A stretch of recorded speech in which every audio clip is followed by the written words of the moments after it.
أعوذ بالله من الشيطان الرجيم بسم الله الرحمن الرحيم اللهم صل على محمد وعلى آل محمد وسلم أما المو السلام عليكم ورحمة الله وبركاته نيانسي لي أنغا جمعو تفسير كنكا تفسير من بي لاسي جمعو جمع مغازين ديمالي تيفي كان نابي لاسي أو دينغا نابالماكي عبد الرحمن جوكلون كوناتي كابو بانغرو سينو don temeni anjora surat Qur'ane surat flana no suratu Bakara anjora a aya biwulon flana la o ne ala sona bi amina wilo la ka tanye ne ala mi no anye ka olasi bismillahir rahmanir rahim amina sinsi ne ala togo e minye hine labole tigi ni hine krengere ni tigi fenedu Allah subhanahu wa ta'ala ko suratu Bakara aya biwulon flana kono kana kala innahu yakulu innaha bakarata la zalulun tusiru li ardi wala tastaqi li harsu musallamatun la shi'ata fiha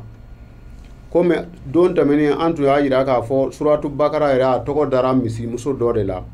no sababu ayolu fo ansigi temenina otu ye choroba do ye choroba mi ninna fulu chaman tumba bulunga ma densoro o la mode min tumabulu no nana presa sayala pour que ale ka nafolo incien soro ni o nana choroba faga kata bla dugu do sirala andu yolu nye fo don temeni o nabila musa tu ayira wala ka fo ka misi muso ke sarakai o misi muso min foru ye utora ubina musa nyini ga misi chogo yala don temeni utun nana nyini ga misi re si chogo yala ya si fuye ka fo misi bulani nu una na nyingali ketu ko misi nyira couleur be chogodi musa yo benye fouye utlala kana nyingali ke ko halisa ko ni nyami na umo ko musa ga ala wele halisa ka misi ni buguna tike dumo musa ya yira ula ka fo misi muso don ala ko misi muso don misi jasilente mimi do misi dabala ka seneke nai ati foro la mi venenge kwa kisileme ka bo lebu bemu si o fora minge ukalu uko sisan ko li ana jita bili haki ko sisan ngoni musa ina nani chai o fora minga uye misini nyini fazaba huha uye misini nyini ka kantige wa makedu yafo aluna konga akeli tumani uye fiu o muna akeli tumani uye paske misi foru ye kuka misi muso nyini olu yere a wuluma donc wuluma ta indara be mogo minga misi mo oye misi songo kele ya koju do ya ira ka fo o tigi ko ka misi te fere fo misi fale sanu a wulo fa sanu ko fo a songo bi be orem o donc ore ko so Qur'ane ko wa makedu ya fo aluna ko u ya ke sanga akeli tumasurunya ka jawye ka daka a songo gelara o kuma uye misi mfaga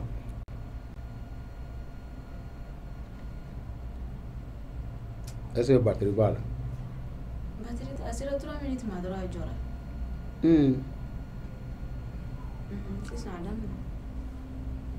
bofona segina kotu أعوذ بالله من الشيطان الرجيم بسم الله الرحمن الرحيم اللهم صل على محمد وعلى آل محمد وسلم السلام عليكم ورحمة الله وبركاته niye ansigile anga tafsiri kenega tafsiri mi nabe ke juma magazine di Mali TV kan nabe lase omo abadenga na balmake Abdurrahman Jokolon Konate kabo banangoro senu nuba wole ko shegu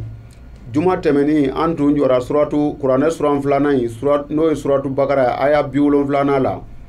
suratu Bakara ere sababu munu mala antu yolu chamanfo o bi amina tanya halisa ni o downye foli no etmana mina ni denga ya la modenye chokoroba yu fakaka tabla du do sirala ni nywan sama kara ni mo ko ka chide nyininga pour que fali kala inga don chide ayira ka fo no nabila musa ka fo ala ku mo ku ka misi muso do nyini ko ka sarakai o misi muso nyini ndai sura nyere toko daro la ko suratu Bakara o uye temefie chama nyininga like anga sigi temenina musa olu nyefuye ale sa nyiningale be yoro mina bani Israila ka ubulu kala uko musa mo innahu musa kumo innahu yakulu kikado ala ba fo awye innaha bakaratun ko misi nye misi musoyi la zalulun ko misi jasilente tusiru le ardo k'a fɔ k'a bɛ don misidaba la ka sɛnɛ kɛ n'a ye tusiru le ardi k'a fɔ k'a bilalen b'a yɛrɛ ma dugu fan bɛɛ fɛ ten wala tastakili harsi waati don misidaba la fɛnɛ ka sɛnɛ kɛ n'a ye musallamatun a kisilen don o kɔrɔ ye lebu si t'a la laasiyata fiha wa jɛngɛyɔrɔ ni lebu yɔrɔ si tɛ misi in na kaalu o sɔrɔla k'a fɔ musa ye sa ko li anna ko sisan kɔni ji tabili haki k'i nana ni tiɲɛ ye o min fɔra sa u ye misimuso in ɲini fa zabahuha o ko kuma u y'a kantigɛ wa ma kɛdu yaf'aluna k'a sɔrɔ a kɛli tuma ni u ye ka d'a kan munna a kɛli tuma n'u ye ka da cogo fila kan kelen olu ɲagara ko in na misali la ni i ka mɔgɔ dɔ minisiri dɔ nana se i ma sisan ko k'u b'a fɛ k'ale bɔ a jɔyɔrɔ la a nana se morikɛ min ma n'o y'a fɔ minisiri ye k'a ka dɔrɔmɛ kelen kɛ saraka ye minisiri yɛrɛ n'i ma jija a b'a fɔ ko fatɔ don parce que ale bolo ale ka ko in ka girin dɔrɔmɛ kelen mu k'a sɔrɔ hali ko in bɛ se ka dilan k'a sɔrɔ fɛn tɛ ni ala ka sebaaya ye donc musa y'a yira u la u ka misimuso kɛ saraka ye u yɛrɛ tun jɔnna o parce que olu bolo mɔgɔ fa la an bɛn'o f'i ye i b'a fɔ k'an ka misi kɛ saraka ye o ye a kɛli tuma n'u ye o ye ka da kan u tun jɔnna saraka fɔlen in na filanan min yera la misi min tɛmɛ fiɲɛ fɔra o misi sɔrɔli ma nɔgɔya u ye yɔrɔ caman yaala a ma sɔrɔ a taara sɔrɔ maa kelen min bolo o y'a yira k'a fɔ ale ka misi tɛ feere fiyewu fɔ misi fagalen n'a wolo fa sanu o bɛnna min ma ale bɛ misi feere o ma o da la donc a sɔngɔ gɛlɛyara k'o tuma u y'a kɛ sa nka k'a sɔrɔ u tun ma surunya k'a kɛ wa iz kataltum nafsan ko tumana min na aw ye ni faga n'o ye sura yɛrɛ jiginko ye n'o ye cɛkɔrɔba in ka fagaliko ye fadara atum fiha a ye ɲɔgɔn sama sama fagalikɛba in dɔnniya ko la wallahu mukrijun ma kuntum taktumuna ko k'a sɔrɔ ala subhanahu wa taala aw ye fɛn min dogo ala bɛna o labɔ kɛnɛ kan o tuma misi in fagalen ka misi sogo yɔrɔ dɔw tigɛ ka cɛkɔrɔba su gosi n'o ye cɛkɔrɔba sɔrɔla ka wuli k'i sigi a tisora u y'a ɲininka ko jɔn ye faga a ko ale ka lamɔden de y'a faga komi waatiw cogo kosɔn n'an ko an bɛ nin bɛɛ détail a bɛ fɛn caman ta nka sura in kɔni jiginna ka da lahalaya min kan o ye cɛkɔrɔba in ka fagaliko ni a saraka kɛra misimuso ye o tuma misi in kɔni fagara u y'a sogo yɔrɔ dɔw ta ka cɛkɔrɔba gosi dɔrɔn a girinna ka wuli k'i sigi a tisora u ko jɔn ye faga a ko ale ka lamɔden a y'o fɔ a tilara k'a da a sara a nɔ la o tuma o de kibaruya tun ye suratu bakara yɛrɛ a jiginna kun min kama o y'o dɔ ye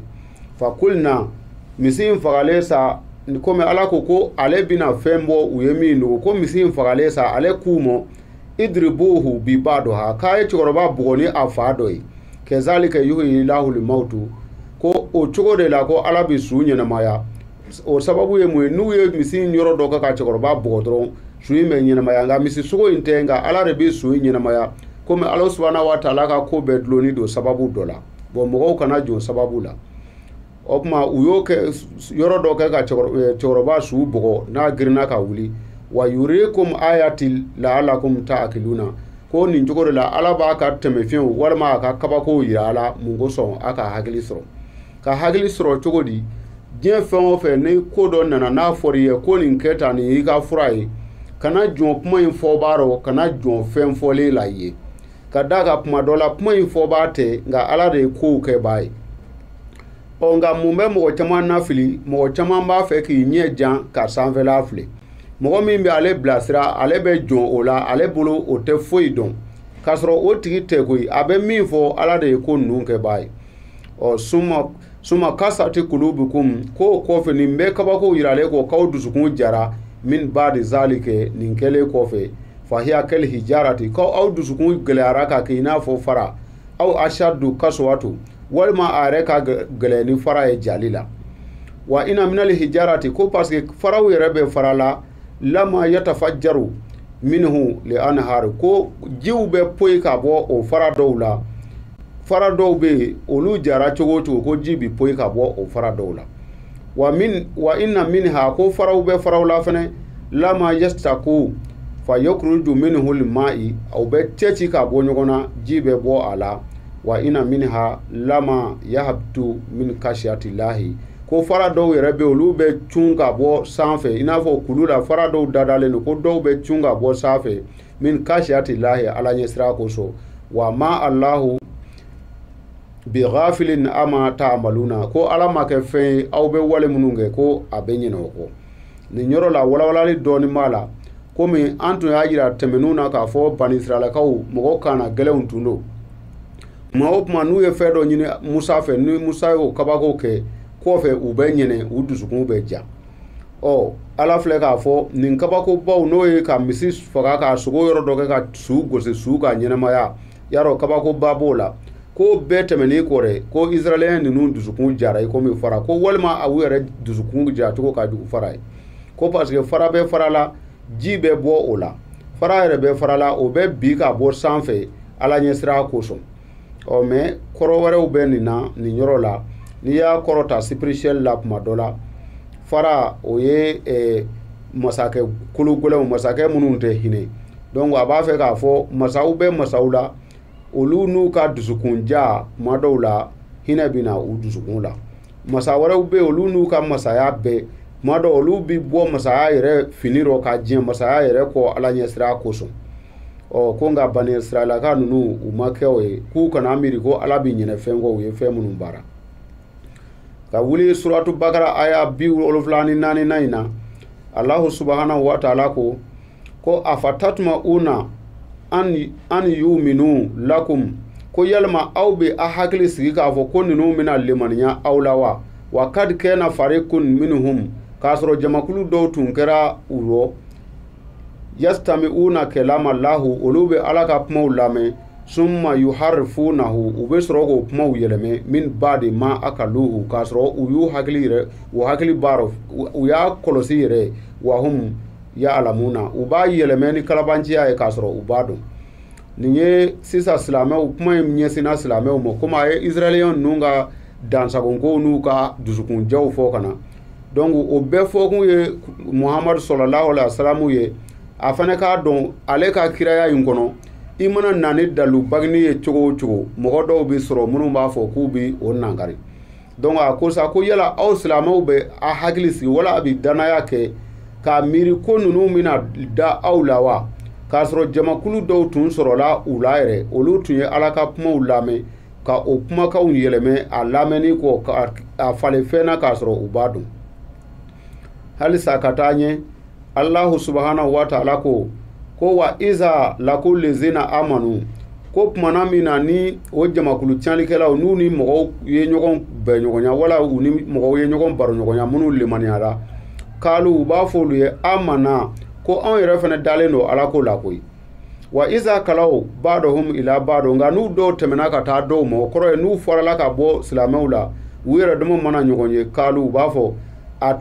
atuhaddisunahum bima fataha Allahu alaikum ko yala aw be baroke ni nununye ala doniya min dumo ko mo gore bi ka puma cha phénomène lawa ni qur'ana aya ibafo ka jigina bi ibasro adamaden chamambe ni do be barola ala yere bulu ko ale kelemba bedo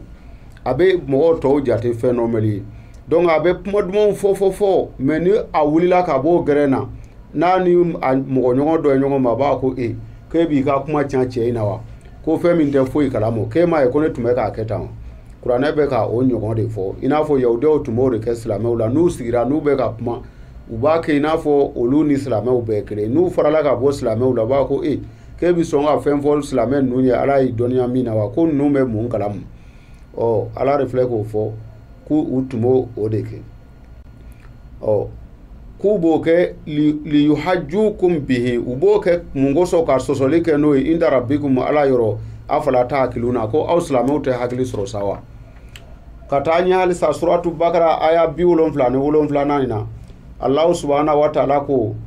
awalam ya alamu ko yala aw ma donwa anna allaha ka fo allah ta'ala ya alam ma yusirruna wa ma tuilinuna abe femi dugo ana abe femi mbage ko yala adama do ma don ka fo alabo be kalamo wa minhum ko mogo be mogo la aminu ulul limaniara la ya'lamuna likitaba kasro ute kitabu yere do illa amaniya fonna kara uka bisgiya ube femunu miri wa inhum illa yazununa ko ulute foi kan fonu ye min bisgiya ulu do kon mete ulu kon mogo chero ukon ille mani ale do nga ute foi wara nyenyini mle foni min kuma minnu fɔra u bɛ fɛn dɔ bisigiya ka a k'o ye nka kɛrɛnkɛrɛnnenya na kitabu caman b'a yira k'a fɔ ni a y'a jiginna yahudiyaw kan parce que ko yahudiya karamɔgɔ ninnu olu tun bɛ alakira ka kow lagosi u ka diinɛmɔgɔw ye a b'o cogo la ko o ko mana na diinɛ o diinɛ mana na walima hali fanga o fanga mana na minnu ye maa kɔrɔlenw ye u ti sɔn ka jɛn ni ala ka latigɛ ye mɛ u b'a fɛ halisa ka kura in lagosi u bɛ nkalon caman ɲami ka o ko kura lagosi cogo ɲini o ɲɔgɔn kelen tun bɛ kabi kunu Allahu subhanahu wa ta'ala ko fa wailu lillezina yaktumuna ko bɔnɛ bɛ mɔgɔw ye mɔgɔ minnu bɛ dogoli kɛ kitaba ala ka kitabu la u b'o kitabu kumakanw dogo bi aidihim k'a sɔrɔ o yɛrɛ a bɛ u ɲɛkɔrɔ koyi ko nka o b'a dogo suma yakuluna o kɔfɛ u b'a fɔ haza min indillahi u bɛ fɛn wɛrɛ yira k'a fɔ ko nin bɔra ala yɔrɔ u b'o yira k'a sɔrɔ o ma bɔ ala yɔrɔ liyastaru bihi samanan kalila ni mun kosɔn ka o fale sɔngɔ fitinin na fa wailu lahum mimma katabati aidihim ko bɔnɛ b'u ye fɛn kama u ye min sɛbɛn'u bolo ye wa wailu lahum mimma yaksibuna wa bɔnɛ b'u ye u ye baara minnu kɛ fɛnɛ n'o ye ka ala ka kumaw falen walima ka ala ka kobaw k'olu falen Allahu subhanahu wa ta'ala ko suratu Baqara aya 79 na an b'o de kan halisa ka taa ala ko yɔrɔ la ko wa kalu u b'a yahudiya ninnu ko lan tamassana naran ko tasuma ti anw sɔrɔ fiyewu o sɔrɔla min fɛ a yiralaw la k'a fɔ u bɛ jogojuguya minnu ni kalontigɛ minnu na n'u m'o bila k'u bɛ don tasuma kɔnɔ lahara jɔ don u sɔrɔla k'a fɔ u nɔfɛ mɔgɔw ani silamɛw ye ko tasuma ti maga anw na fiyewu illa ayaman ma'dudatan fɔ n'a kɛra tile damadɔni ye u bɛ k'o fɔ k'u jigi da min kan Musa taale tile 40 kɛ la u ye misini bato tile damadɔ min kɔrɔ ko olu ka jahanama dɔ bɛ dan o dɔrɔn ma n'o tɛ k'olu ye ala teriw ye ala sɔrɔla k'a fɔ Muhamadu yɔrɔ ko Muhamadu ko a fɔ u ye komi u bɛ k'o fɔ ko atakastum inda lahi ahada ko yalama a y'o layiru de mina ala y'o layiru ta aw ye wa k'a fɔ tasuma ta a ti don jahanama kɔnɔ wa ko ni o layiru tangara ye falan yuklifu lahu ahaduhu ko ala t'a ka layiru fɔ ɲɔgɔnya dɛ n'ala kɔni kɛra k'o fɔ a ye ko ala t'a ka layiru fɔ ɲɔgɔnya am takuluna ko walima am takuluna ala lahi ma la ta'lamuna ko wala a bɛ ka fɛn de fɔ ala la a tɛ min dɔn wa komi mɔgɔ caman bɛ yen o bɛ sin ka kumaw fɔ ten a bɛ fɛn dɔw fɔ ala ko la k'a sɔrɔ a t'a dɔn bali ko o bilare n'a y'a sɔrɔ a b'a kɛ ten ko o bilare man kasaba sayi'atu ko ni mɔgɔ min ye baara jugu kɛ wa hatatu bihi kati'atu ko nka a ka baara jugu n'o nana kɛ jurukisɛ ye k'a yɛrɛ siri fa ulaika ashabun nari hum fiha khaliduna ko o tigilamɔgɔw olu de bi kɛ tasuma dungew ye u bi to tasuma kɔnɔ kudayi suratu Baqara aya 81 na in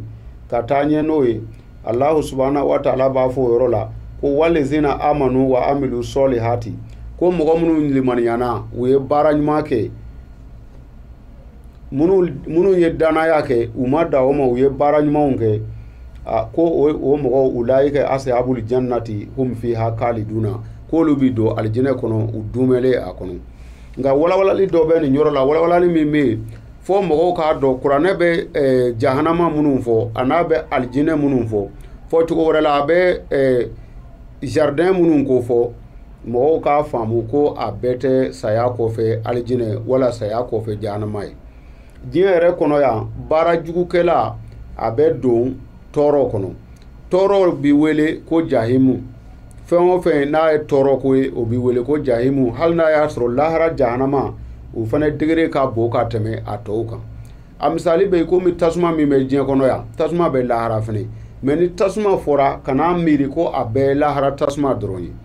ye nɛmɛ min bɛ lahara nɛmɛ bɛ diɲɛ kɔnɔ nka nɛmɛ ko da kɔni ye lahara ta ye donc ala bɛ ka yɔrɔ dɔ fɔ maa minnu n'olu bɛ baara juguw kɛ u ka baara jugu nana u lameleke k'olu bɛna to tasuma kɔnɔ u dumɛlen kuma dɔ la i b'a ye hali diɲɛ kɔnɔ maa dɔw bɛ yen n'u kɛra baara jugukɛla ye u ka ɲɛnamaya daminɛw la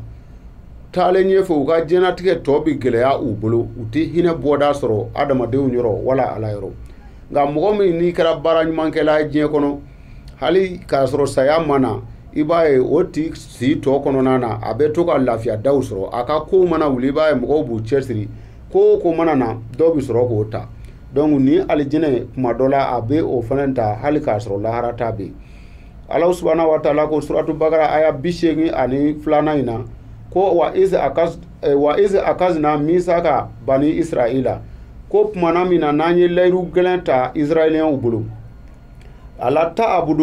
la ta'buduna ila Allah ko a kana foyi bato k'o fara Ala kan wa bil walidayni ihsana ani a bangebaaw a ka ɲumanya k'olu ye wa zil kuruba ani a balimasurunw wali yatama ani yatimɛw yatime kɔrɔ ye mɔgɔ min fa sara k'a sɔrɔ a ma balikuya o de ye yatime n'o tɛ min ba sara o tɛ yatime ye wali masakina ani dɛsɛbaatɔw mɔgɔ minnu bɛ baara la u cɛsirilen don nka u ka sɔrɔ tɛ labɔ kɛ olu de a bɛ fɔ o ma miskina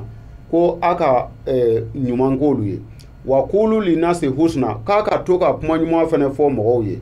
a kana da o ma wa akimu solata a ka seli jɔ wa a ta zakɛ ta a ka jaga fana di summa tawallaytum ko nin bɛɛ fɔlen kɔfɛ bani israɛlakaw y'u kɔ don ka bɔ o baara ɲumanw ma ila kalilan minkum fɔ n'a kɛra dɔ jamakulu fitinin y'o la wa antum mu'riduna u y'o kow fili u kɔfɛ i n'a fɔ u t'a dɔn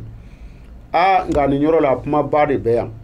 nin kuma in tɛ ɲɛsin ka taa bani israɛlakaw ma komi kuranɛ ye fɛn ye ale bi kitabu tɛmɛni kabi kitabu fɛn o fɛn jiginna kabi diɲɛ dara fo kana se bi ma kuranɛ bi o bɛɛ kɔrɔ walawala fo ka diɲɛ wuli fɛnɛ kuranɛ bi kuma o kan o kuma anw n'a fɔ ko nin aya in bɛ i n'a fɔ a jiginna anw yɛrɛ maliyɛnw kan ya bi ka da mun kan ala filɛ k'a fɔ ko ala ye layiruw minɛ k'a fɔ ko an kana foyi bato ni ale yɛrɛ ala tɛ wa bil walidayni ihsana bon yalima ɲininkali min bɛ kɛ mɔgɔw bɛ ka ala dɔrɔn bato bi wa yalima u bɛ ka ɲuman kɛ u bangebaaw ye bi wa o jaabi tɛ kɛ dɔwɛrɛ a y'i kɔ ka da kan mɔgɔ caman bɛ yen o b'a fɔ k'a bɛ ka ala bato nka i b'a sɔrɔ a bɛ ka wari bato caman b'a fɔ k'a bɛ ka ala bato a bɛ ka mɔgɔ dɔ bato ala bato ala y'o fɔ k'o jɛya ko ala batola de ye mɔgɔ ye a tɛ sira jalakikɛla si ka jalaki ɲɛ ala ka dimiko walima a nisɔndiya ko n'o nana ka ɲuman kɛ bangebaa fila ye anw bɛ k'o kɛ bi wa a jaabi ye ayi n'a fɔra bi an fɛ mali kɔnɔ kɛrɛnkɛrɛnnenya na k'a fɔ denmisɛnw olu de bɛ fa ni ba nɛni la u bangebaaw yɛrɛ ɲɛna bangebaa ɲɛna ye mun ye i b'a sɔrɔ bangebaa fila dɔ tɛmɛntɔ wala mɔkɛ fila dɔ tɛmɛntɔ u bɛ ba nɛni ni fa nɛni la o ɲɛna o ye ɲuman kelen y'o ye wa n'a fɔra ka ɲuman kɛ balimasuru ye o mɔgɔw ka dɔgɔn ya bi kosɛbɛ ka da kan i b'a sɔrɔ n'a fɔra ko u bɛ politiki ko la wala ko dɔ la u bɛ se ka miliyɔn caman don o la nka ni balima dɔ ka dɛsɛ ko nana fɔ u ye u bɛ kumamisɛn daminɛ ko mɛ ko i tɛ taa baara kɛ wa ko a fɔ n'i taara nin kɛ ta o b'a sɔrɔ e dun bɛ ka wari min fusugu yɔrɔ wɛrɛw la o tigiw tɛ ka baara kɛ donc an b'a fɔ ko nin aya nin bɛ komi nin jiginna anw maliyɛnw kan fɔ n'a y'an cogo yɛlɛmɛ waati cogoya kosɔn an bɛna bi taa jɔ yan suratu Bambara aya 83 an jɔra o la ni ala sɔnna ma sigi nata an bɛna wuli 84 la n'o wuli yɔrɔ ye wa ize akazna misaka la tastafikum dima'ukum k'a kana joliw bɔn donc an bɛna wuli o yɔrɔ la ni ala sɔnna juma nata nin tun ye dakurunya damadɔ ye k'a fɔ kuranɛ tafsiru la an bɛ o bita in jɔ yan assalamu alaikum wa rahmatullahi wa barakatuh ayiwa an balima magasin di Mali TV filɛbaw an'an lamɛnbagaw aw salamu alaikum wa rahmatullahi wa barakatuh sisan nin ye an donni ye an ka sogow kɔnɔ sogo kɔrɔfɔ minnu komi an tun y'a yira u la semaine tɛmɛni k'a fɔ ni mɔgɔ minnu ye lɛtiriw ci ka na n ko n'an sera yan an b'o lɛtiriw jaabi bon an ye lɛtiri minnu sɔrɔ nin senya in na o kɛra lɛtiri 23 ye o lɛtiri 23 an y'a kɛ layiru y'an yɛrɛ kan juma o juma an bɛ mɔgɔ 5 ta ka kuma olu kan o sogo ninnu an bɛna dɔ fɔ olu la mɔgɔ fɔlɔ min ye lɛtiri ci ka na an ma o tɔgɔ ye ko Madu Gindo ale bɛ bɔ Bamakura o kɔni y'a yira an na k'a fɔ ko ko ale sogora sogo dɔ la ko a y'a kɔnɔ guwan kosɛbɛ a ko a sogolen a ma se ka sunɔgɔ su tɔ kɔnɔ o sogo ye mun ye ko ale sogora k'a ye ko so bira ale kan an b'a fɔ a ye k'a ka nisɔndiya yɔrɔ dɔ la nka yɔrɔ dɔ la a ka nisɔngoya parce que komi a y'a sɛbɛn cogo min ko so bira ale kan so cogo jumɛn no yalima du ko do wa nka n'a y'a sɔrɔ a kan bɛ si so mɔ ni mɔgɔ min sogora k'a ye ko so mumɛ bira o tɛ a bilen y'i kan dɛ ni so mumɛ i nana sogo k'a ye so bira o b'a yira k'a fɔ o sotigi bɛna fatu o tɛ ɲuman ye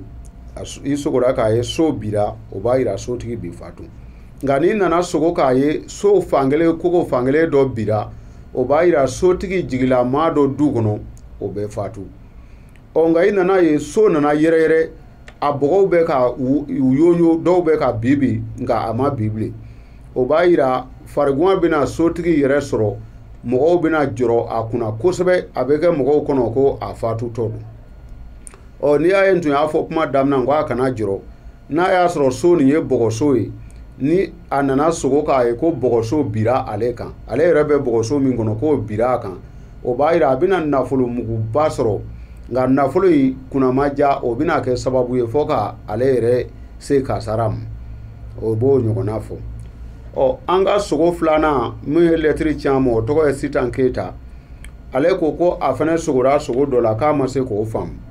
ko jakuma tɛ ale ka so nka k'ale sogora ka jakuma ye o nana ka na ale ka finiw a bɛ k'olu poroti ka taa ɔ ko a jɔrɔla la kosɛbɛ an b'a yira a la k'a fɔ jakuma sogo la o bɛ du kɔnɔ du baaraden walima du kɔnɔ ni cɛmisɛnnin minnu bɛ yen minnu y'a ka cidenw ye i n'a fɔ du kɔnɔ minnu bɛ cidenyaw la ni baaraden bɛ du min kɔnɔ a bɛ du baaraden ko fɔ ni i nana sogo k'a ye jakuma nana a ye dɔɔnin puruti i ka fini rɔ o b'a yira k'a fɔ i ka i yɛrɛ kɔlɔsi kosɛbɛ n'o tɛ denmisɛn dɔ b'a ka du kɔnɔ ye wala baaraden min b'a k'a bolo i b'a sɔrɔ ni m'i kɔlɔsi a bɛna i ka fɛn dɔ soɲa nka i nana sogo k'a ye ko jakuma e ka dumuni sigira dɔrɔn jakuma nana ka na dɔ dun a nana i da don rɔ walima a ye dɔɔnin dun a rɔ ka boli o b'a yira k'a fɔ a ka du kɔnɔ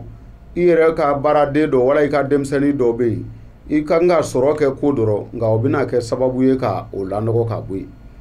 ɔ ka sogo k'a ye ko jakuma e dalen bɛ dilan rɔ nka jakuma nana da i kɛrɛfɛ nka a ma tɔɔrɔ sise i ma o b'a yira o waati la denmisɛnninw bɛna nɔrɔ i la walima sigiɲɔgɔndenw bɛna nɔrɔ i la baasi si t'o la sogo sabanan o lɛtiri sɔrɔla ka bɔ Musa Sanɔgɔ fɛ ɔ ale kɔni ko ale sogora k'a ye ko ale tun bɛ taama yɔrɔ ale nana bali ka sogo k'a ye ale bɛ taama voyage la nka ale bɛ ka segin ka bɔ voyage yɔrɔ o sogo fana o ka di kosɛbɛ ka sogo k'a ye i bɛ taama yɔrɔ o bɛ adamaden bɛ cogoya min na i ka lehalaya a b'o de yira n'a y'a sɔrɔ i bɛ fantanya nɔ nka don tɛmɛna e dun tun ye waritigi ye i nana sogo i tun bɛ taama yɔrɔ nka i bɛ ka segin ka bɔ yen o b'a yira i bɛ gɛlɛya min nɔ o gɛlɛya in bɛna ban i bɛna segin ka taa i ka waritigiya la mɛ n'a y'a sɔrɔ i tun ye fantan ye e dun bi bi in na alihamudulilayi i bɛ sɔrɔ b'i la i nana sogo k'i bɛ ka bɔ voyage yɔrɔ o b'a yira k'a fɔ n'i ma i jija ka sarakaw bɔ i bɛ sɔn ka segin i ka fantanya nɔ mɛ mɔgɔ min ka mɔgɔ bɛ taama yɔrɔ ni kuma bɛɛ a da nɔrɔlen b'a tɔgɔ la a jɔrɔlen don ko esike karisa bɛ na n'o tigi nana sogo k'a ye ko o tigilama bɔra taama yɔrɔ o kɔni o ma o b'a yira a tigi kibaruw bɛ na k'a fɔ o tigilama fatura sogo naaninan o sɔrɔla ka bɔ karamɔgɔ o sɔrɔla ka bɔ Karonga fɛ Karonga ale bɛ bɔ Kulukɔrɔ a ko k'ale sogora k'a ye ko surandɛrɛ sugu dɔ bɛ an b'a fɔ ko ngolonin farama ni surandɛrɛ bonyana cogo dɔ a kunkolo bɛ bonya dɔw b'a fɔ ko sanni kun fila k'ale sogora ko dɔ y'o sogo tobilen ta ka na sigi ale kɔrɔ ale bɛ k'o sogo dun ale ma dɔn ko surandɛrɛ don f'ale tilalen o sogo dunni na ko ale jɔrɔlen don o la o tɛ jɔrɔna ko ye Karonga surandɛrɛ sogo dunni o bɛ nafolo sɔrɔli ko fɔ ka bɔ i jugulamɔgɔ yɔrɔ mɔgɔ min bɛ yen ni i ka ko kɔniya b'a la a t'a fɛ e ka kɛ fɛn ye fiyewu fiyewu fiyewu dɛ o tigilama i bɛna nafolo de sɔrɔ ka bɔ o yɔrɔ sababu dɔ la a sababu dɔw misaliyara e tɛ fɛ ka mɔgɔ min ye fiyewu misaliya ko dɔ sina ka na cun e kan o fura ma sɔrɔ maa si bolo wala o solution ma sɔrɔ maa si bolo n'o tigilama tɛ yarɔ o tigi kɔni de ka nafolo sɔrɔ ka dun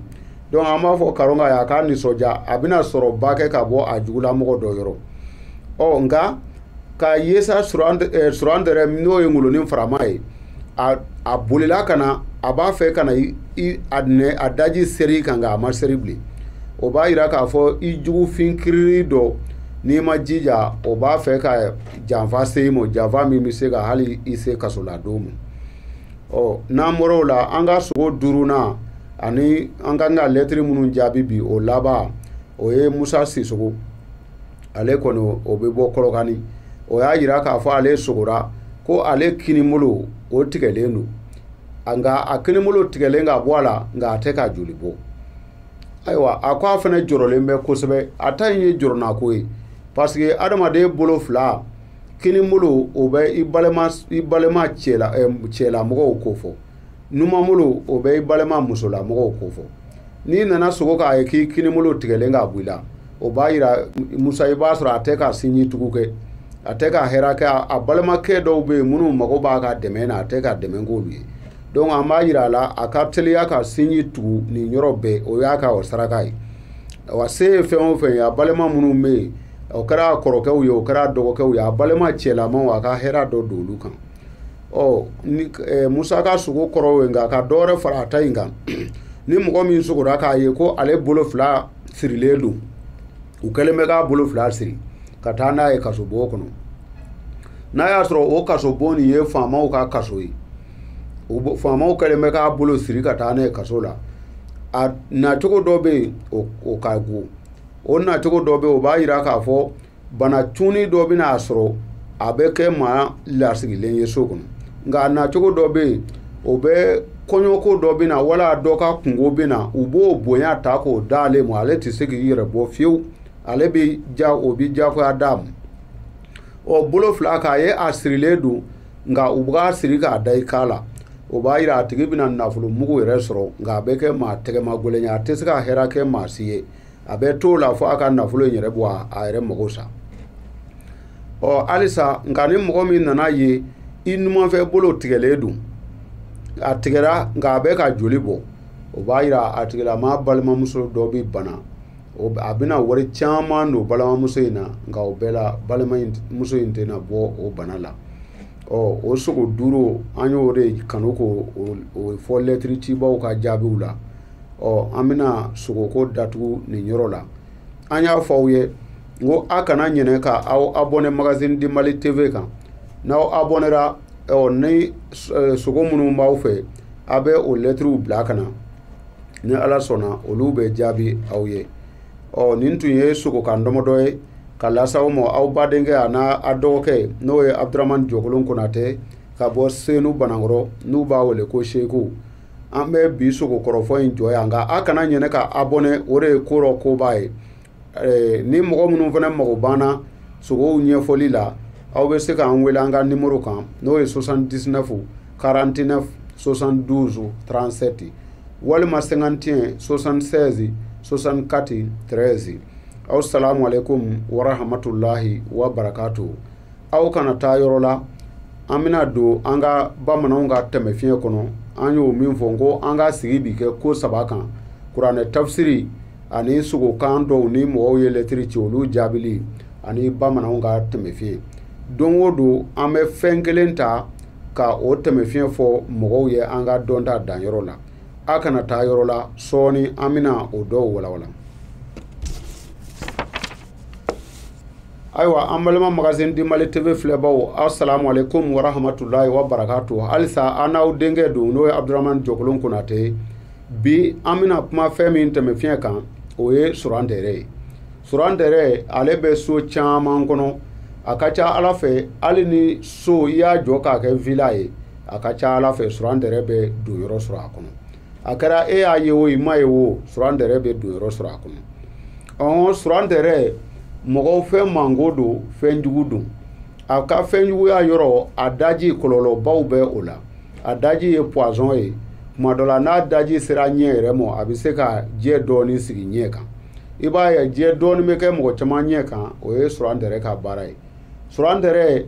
a bɛ se ka a to a sanfɛ so toli la a b'a nɛ bila ka jigin a nɛ janya bɛ se ka se mɛtiri 1 ni kɔ ma o bɛ surantɛrɛ la o kosɔn surantɛrɛ siranɲɛ fɛn don nka surantɛrɛ fana nafanw bɛ a la maa o maa n'i taara i y'i ka dukura jɔ i ye dukura jɔ sani i ka yɛlɛmɛ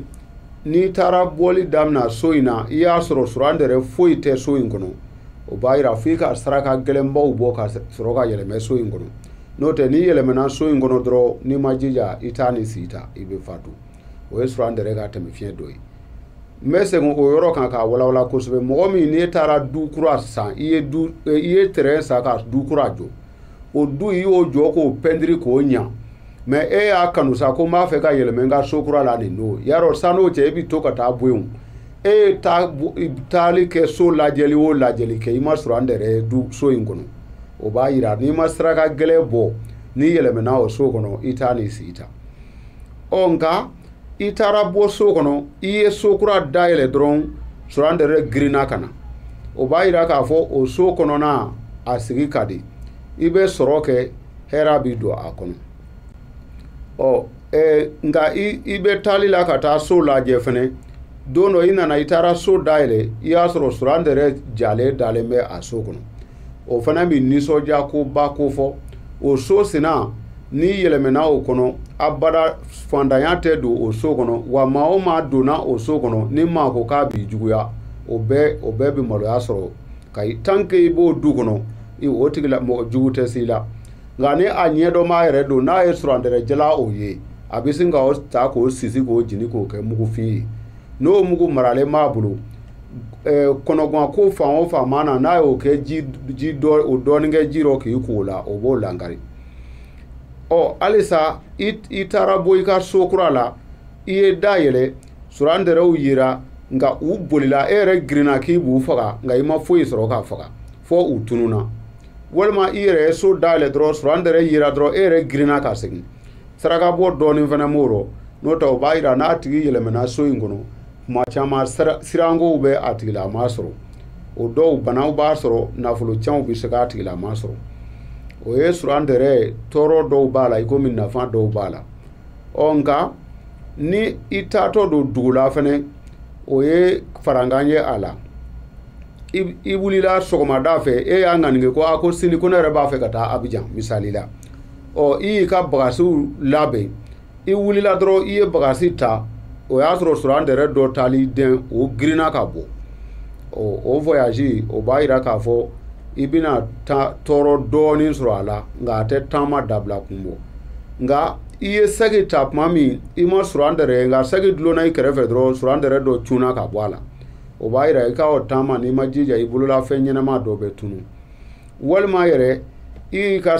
ka bagasi labɛn i sira dugu jɛra i taara bagasi ta